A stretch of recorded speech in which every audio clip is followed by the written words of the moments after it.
नमस्कार दोस्तों, मैं हूं प्रोफेसर शर्मा और आपका स्वागत है हमारे YouTube channel the plus point में।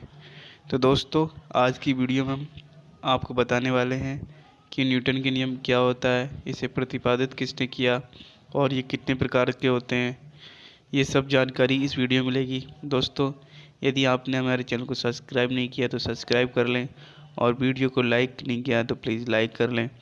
तो दोस्तों, चलते हैं वीडियो की ओर। तो शुरू करते हैं। सबसे पहला पॉइंट है कि न्यूटन का गति का नियम यानी न्यूटन्स लॉ ऑफ मोशन।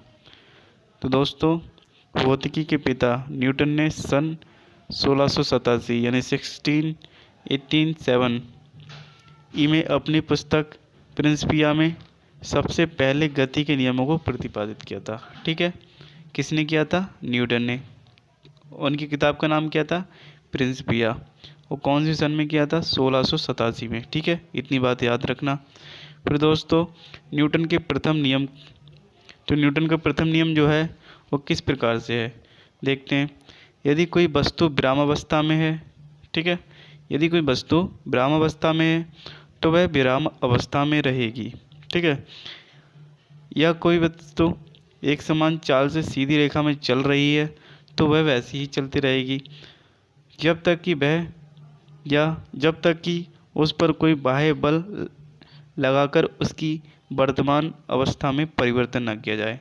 अब दोस्तों, मैं शुद्ध भाषा में बताता हूँ कि जैसे कि मान लो ये कोई वस्तु है। ठीक है, ये कोई वस्तु है। ये दोस्तों, यदि इसने बोला था कि यदि कोई वस्तु विरामावस्था में रखी हो, तो देखो मैंने इसको विरामावस्था में रख दिया, तो यह जब तक विरामावस्था में रहेगी जब तक कि मैं उस पर कोई बाह्य बल लगाकर इसको इसकी अवस्था से परिवर्तित नहीं कर दूँ। जैसे कि मैं अब ये अपनी अवस्था से परिवर्तित हो गई इस तरीके से। ठीक है, आई होप ये समझ में आया होगा।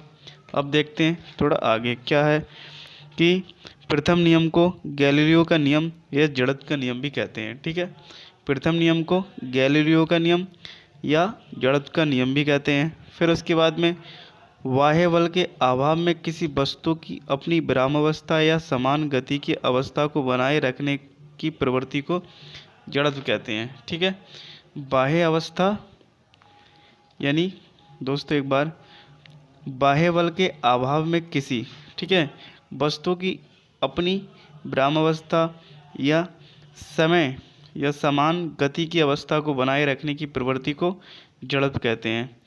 तो आगे देखते हैं। प्रथम नियम में से बल की परिभाषा मिलती है। ठीक है, प्रथम नियम से बल की परिभाषा भी मिलती है दोस्तों। आगे देखते हैं बल की परिभाषा क्या होती है। तो दोस्तों, बल वह कारक है जो किसी वस्तु की प्रारंभिक अवस्था में परिवर्तन करता है, ठीक है, या परिवर्तन करने की चेष्टा करता है। बल एक सदिश राशि है, इसका ऐसा ही मात्रक न्यूटन होता है। दोस्तों, थोड़ा मैं बता दूं कि बल किसे कहते हैं।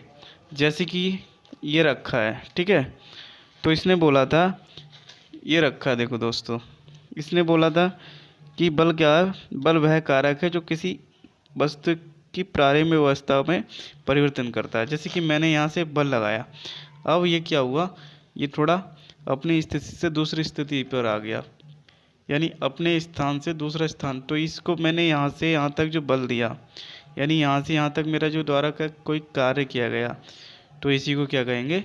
बल। ठीक है, आई होप ये भी आपको समझ में आ गया होगा। और बल कैसी राशि है? सदिश राशि है, क्योंकि इसकी जब हम कोई बल लगाते हैं तो एक ही दिशा में लगाते हैं इसी तरीके से। और इसका ऐसा ही मात्रक क्या है? न्यूटन, क्योंकि इसको किसने दिया था? न्यूटन ने। ठीक है, आई होप समझ में आ रहा होगा आपको। फिर देखते हैं जड़त्व किसे कहते हैं। जड़त्व का एक उदाहरण, जड़त्व तो हमने समझ लिया किसे कहते हैं, पर एक उदाहरण के जरिए से हम समझते हैं इसको कैसे कहते हैं।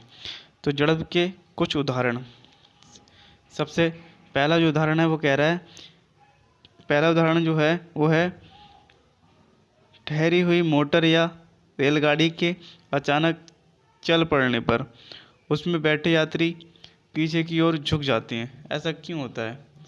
तो इसी बल के कारण होता है, जड़त्व के। क्योंकि वो जो वस्तु मतलब या जो व्यक्ति बैठा है वो क्या है कि एक सीधी अवस्था में बैठा हुआ है, वो अपनी अवस्था को बनाए रखे पर क्या होता है कि गाड़ी चल जाती है तो उसका जो निचला भाग होता है वो चल जाता है, वो तो गतिमान हो जाता है, पर उसका जो धड़ होता है व्यक्ति का वो अभी प्रारंभिक अवस्था में है, ठीक है, यानी पहले की अवस्था पकड़ा हुआ है, तो वो इतनी जल्दी गतिशील अवस्था में नहीं आता है, जिससे कि वो पीछे की ओर झुक जाता है।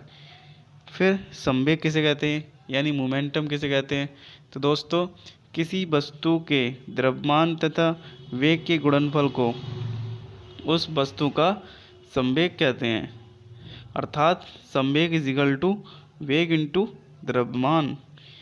तो यह एक सदिश राशि है, इसका SI मात्रक किलोग्राम इंटू मीटर प्रति सेकंड है, ठीक है दोस्तों। मैं उम्मीद करता हूँ आपको समझ में आ रहा होगा।